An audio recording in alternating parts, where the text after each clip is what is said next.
Est-ce que le président de la République est audible lorsqu'on l'entend dire ce qu'il dit? Oui, vous citiez le point Combini. Ça va continuer. Hein. Il va y en avoir d'autres dans les jours qui viennent. Mais c'est une bonne question. Il est à 26% de popularité dans la dernière enquête ELAB. Mélenchon est à 55% dans le dernier baromètre du Point. Voilà, c'est déjà une forme de réponse. Mais ça n'est plus le problème de François Hollande. François Hollande est réellement inquiet pour de bon.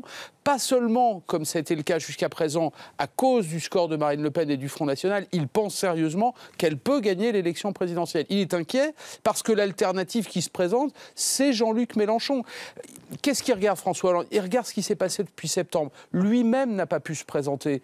Alain Juppé a été dégagé, Manuel Valls a été dégagé, Nicolas Sarkozy a été dégagé. Et à la fin, les deux qui restent debout, c'est l'expression qu'il emploie, Marine Le Pen, Jean-Luc Mélenchon. Donc oui, il y a urgence. Et ce dégagisme, pense-t-il, peut continuer après, aux législatives, d'où l'appel que sont en train de préparer un certain nombre de Hollandais autour de Stéphane Le Foll pour dire on ne peut pas continuer comme ça. Alors je vous rassure, c'est pas un appel clair et net à voter Emmanuel Macron, mais quand on lit le texte, quand on écoute les propos du chef de l'État, on comprend évidemment que le soutien à Emmanuel Macron est clair et net. Il y a clairement urgence, voilà. C'est ce que dit le chef de l'État, c'est ce que sont en train de préparer. Allez, une petite centaine de Hollandais et quelques ministres. Ils s'étaient 10 hier autour de Stéphane Le Foll pour en parler. Ça peut avoir du poids, ça?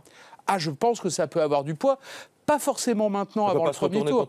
Pas forcément maintenant avant le premier tour, mais lorsque ils font ce pari, si Emmanuel Macron devient président de la République, il aura besoin des 80, 100, 120 députés socialistes. Ceux-là, c'est ça qui se prépare.